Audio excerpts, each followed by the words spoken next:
Assalamualaikum warahmatullahi wabarakatuh. Halo teman-teman semua.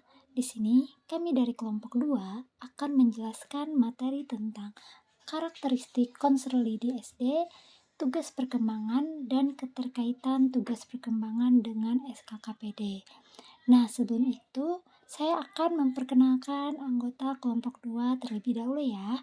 Yang pertama ada Elisa Fitrida Hidayati, yang kedua ada saya sendiri, Irma Febriana, yang ketiga ada Jamaliatul Abna, yang keempat Maulidi, yang kelima Mutiara Sada, yang keenam ada Nadia, yang ketujuh ada Nur Senawati, dan yang terakhir ada Rifa Rohadatul Aishi.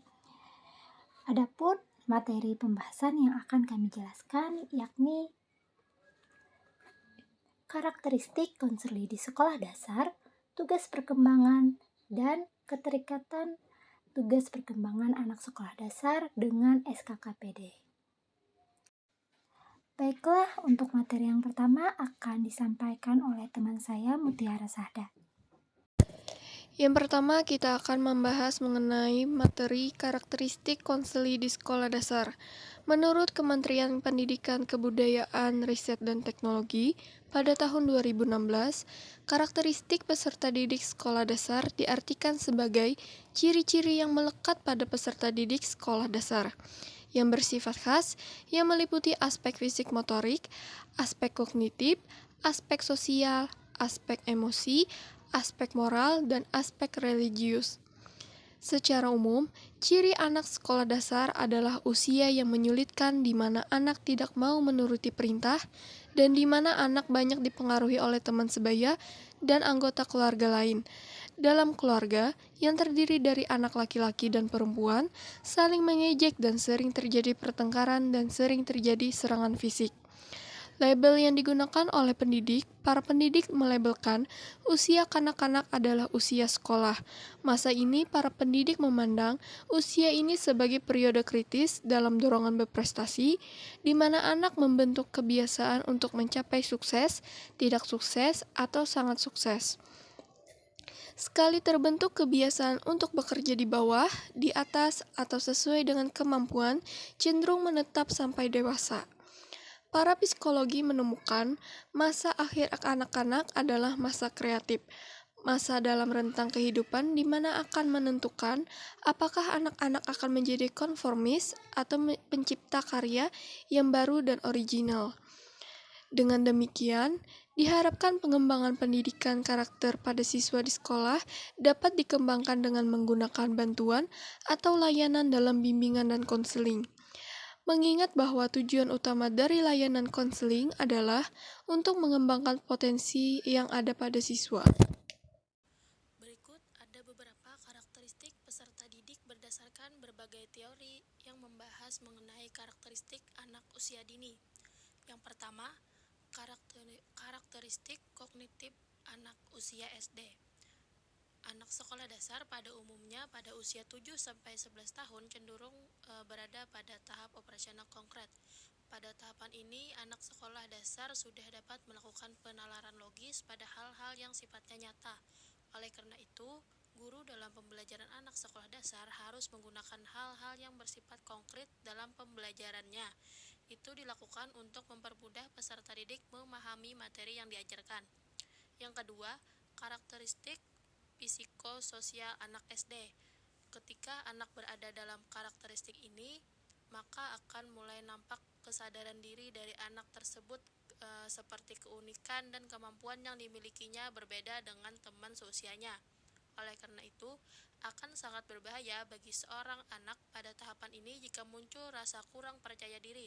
Sedangkan anak mulai menunjukkan dan menyadari potensi yang dimilikinya, yang potensi itu harusnya untuk dikembangkan, bukan justru merosot berkurang karena disebabkan oleh kurangnya percaya diri anak. Yang ketiga, karakteristik moral anak SD. Faktor yang paling berperan penting dalam perkembangan moral anak adalah keluarga dan lingkungan sosialnya. Kedua faktor itu menjadi pusat dari pembelajaran moral anak dalam tahap perkembangannya. Pada tahapan perkembangan moral ini terbagi menjadi dua, yaitu moralitas heterom dan moralitas otonom. Moralitas heterom ini ketika anak berada pada usia 4-7 tahun, yang dimana pada tahap tersebut anak mulai mempelajari dan memahami keadilan dan peraturan sebagai sesuatu yang berada di luar kendali manusia, sehingga bersifat tetap dalam menilai suatu tindakan dengan melihat pada konsekuensi yang dilakukannya. Sedangkan moralitas otonom terjadi ketika anak berada pada usia 10 tahun ke atas, di mana pada tahap ini anak mulai sadar bahwa peraturan dibuat oleh manusia, sehingga dalam menilai suatu tindakan harus mempertimbangkan niat pelaku dan konsekuensinya. Baik, di sini saya akan melanjutkan materi masih dari karakteristik konseli di SD, yaitu yang keempat, karakteristik fisik dan motorik anak usia SD.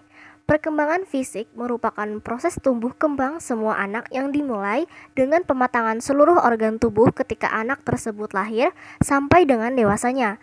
Dari segi fisik, orang yang sehat akan dapat melakukan aktivitasnya dengan baik sehingga perkembangan motoriknya berjalan dengan baik pula. Perkembangan fisik anak SD dapat dilihat dengan jelas pada penambahan proporsi tinggi dan berat badannya serta ciri fisik lain yang nampak.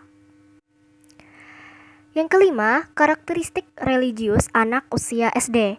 Penekanan utama adalah bahwa pembentukan karakter religius ini tentu dapat dilakukan jika seluruh komponen stakeholders pendidikan dapat berpartisipasi dan berperan serta.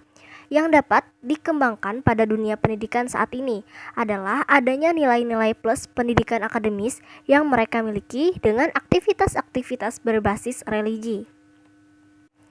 Nilai karakter religius mencerminkan keberimanan kepada Tuhan Yang Maha Esa yang diwujudkan dalam perilaku melaksanakan ajaran agama dan kepercayaan yang dianut, menghargai perbedaan agama, menjunjung tinggi sikap toleran terhadap pelaksanaan ibadah agama dan kepercayaan lain, hidup rukun dan damai dengan pemeluk agama lain.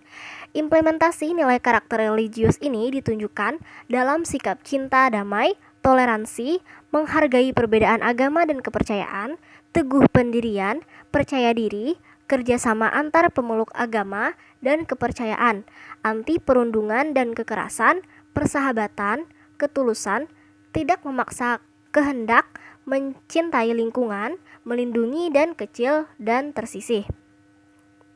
Jadi, dapat disimpulkan dalam karakter ini yaitu sikap dan perilaku taat dalam melaksanakan ajaran agama mereka, praktek agama, toleran terhadap orang lain, dan hidup harmonis dengan agama-agama yang lain. Tugas perkembangan. Havarigus mengatakan bahwa tugas perkembangan individu adalah tugas yang tampak pada suatu periode tertentu dalam kehidupan individu.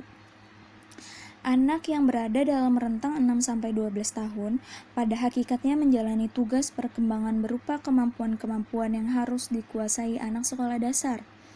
Havarigus menjabarkan 8 tugas perkembangan anak pada periode usia 6-12 tahun, yaitu 8 tugas perkembangan tersebut adalah sebagai berikut. Yang pertama, belajar keterampilan fisik yang dibutuhkan dalam permainan. Jadi, selama waktu ini anak belajar menggunakan otot-ototnya untuk mempelajari berbagai keterampilan. Mereka memiliki kebutuhan yang sangat tinggi untuk beraktivitas dan bermain. Mereka dapat melakukan permainan dengan aturan tertentu. Makin tinggi tingkat kelas anak di sekolah, makin jelas ciri khas aturan permainan yang harus mereka patuhi. Dan yang kedua, pengembangan sikap terhadap diri sendiri sebagai individu yang sedang berkembang. Tugas perkembangan ini, anak sudah paham dan mampu mengembangkan kebiasaan hidup sehat dengan membiasakan diri, memelihara kebersihan, kesehatan, dan keselamatan diri serta lingkungannya atau mengetahui akibat yang akan didapatnya jika mereka bertingkah laku yang dapat membahayakan diri dan lingkungannya. Yang ketiga, berkawan dengan teman sebaya. Dengan masuknya anak ke sekolah, akan menuntut anak untuk melakukan interaksi sosial dengan teman sebaya. Anak usia SD hendaknya sudah mampu berteman dengan orang lain di luar lingkungan keluarganya. Dan yang keempat, ada belajar melakukan peranan sosial sebagai anak laki-laki dan wanita. Pada usia 9-10 tahun, anak mulai menyadari peran sesuai dengan jenis kelaminnya. Pada masa ini, anak sudah menunjukkan ketertarikan terhadap sesuatu sesuai dengan jenis kelamin mereka. Nah, masih pada materi tugas perkembangan, selanjutnya yang kelima ada belajar menguasai keterampilan dasar membaca, menulis, dan berhitung. Masa ini, anak SD sudah mampu untuk membaca dasar, menulis, dan berhitung.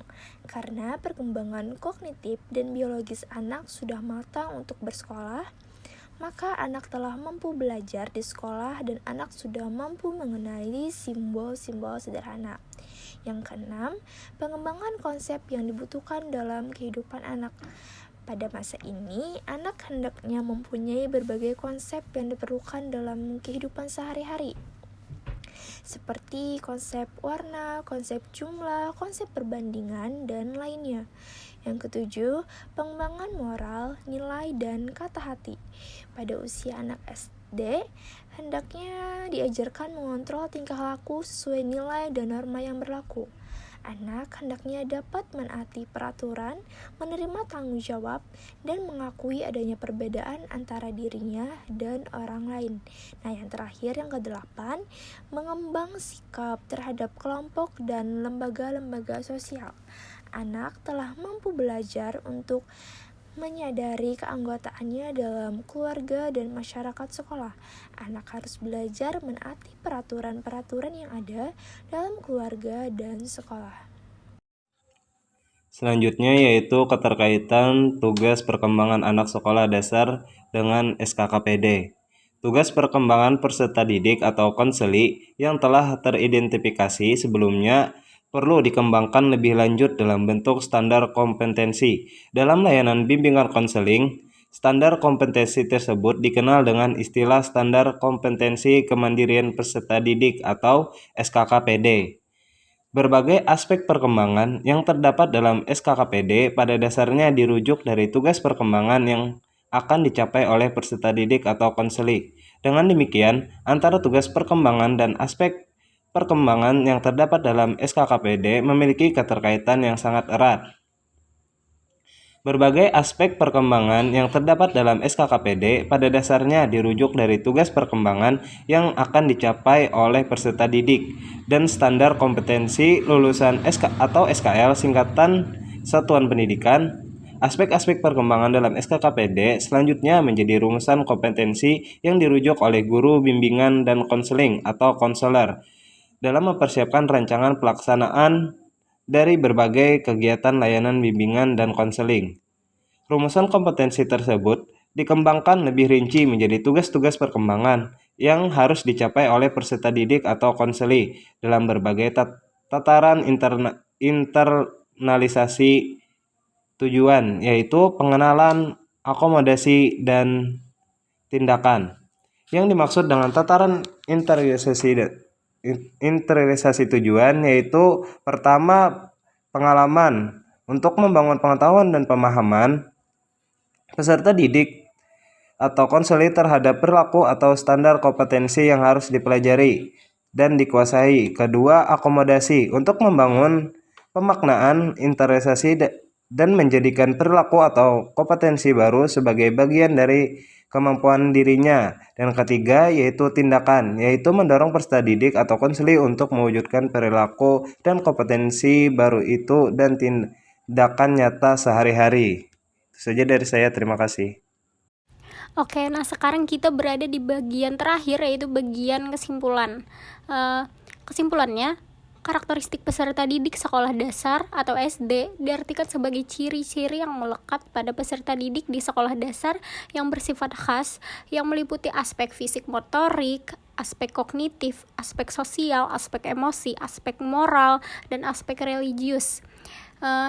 Hevigers mengatakan bahwa tugas perkembangan individu adalah tugas yang tampak pada suatu periode tertentu dalam kehidupan individu.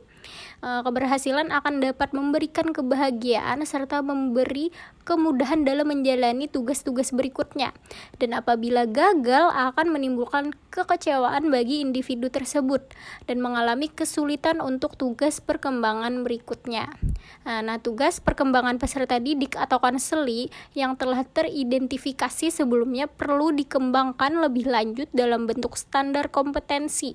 Nah, dalam layanan bimbingan dan konseling, standar kompetensi tersebut dikenal dengan istilah standar kompetensi kemandirian peserta didik atau disingkat dengan SKKPD. Nah, terima kasih teman-teman sudah mendengarkan kesimpulan dan uraian materi dari kelompok kami. Semoga bermanfaat dan menambah ilmu serta wawasan untuk kita semua. Saya akhiri, wassalamualaikum warahmatullahi wabarakatuh.